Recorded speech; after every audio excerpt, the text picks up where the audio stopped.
இந்த அறிகுறி வந்தா முருகன் உங்களை நினைக்கிறார். உங்கள் வாழ்க்கையில சில நேரங்கள்ல அப்படியே காரணமே இல்லாமல் சில விசித்திரமான அறிகுறிகள் தோன்றும். அது சாதாரணமா? இல்ல. அது ஒரு தெய்வீக அறிகுறி. நீங்கள் திடீரென்று மனசுல ஓம் சரவண பவா என்று சொல்ல வேண்டும் போல தோன்றுகிறதா? முருகன் படம் அல்லது வேல் எங்க பார்த்தாலும் கண்களுக்கு பட்டுக்கொண்டே இருக்கிறதா? எந்த காரணமும் இல்லாமல் உள்ளத்தில் ஒரு அமைதி மற்றும் தைரியம் வந்து சேருகிறதா? சுப்பிரமணியர் கோவிலுக்கு போக வேண்டும் என்ற ஆசை திடீரென்று அதிகமாகிறதா?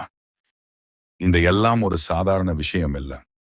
இது முருகன் உங்களை நினைத்து உங்களுக்கு அருகில் இருப்பதற்கான சின்னங்கள். அவர் உங்களுக்கு சொல்லும் செய்தி, நீ பயப்பட வேண்டாம், நான் உன்னுடன் இருக்கிறேன், உன் பிரச்சனைகள் விரைவில் தீரும். இப்போது நீங்கள் செய்ய வேண்டியது, தினமும் 11 முறை ஓம் சரவண பவா ஜபம் செய்யுங்கள்.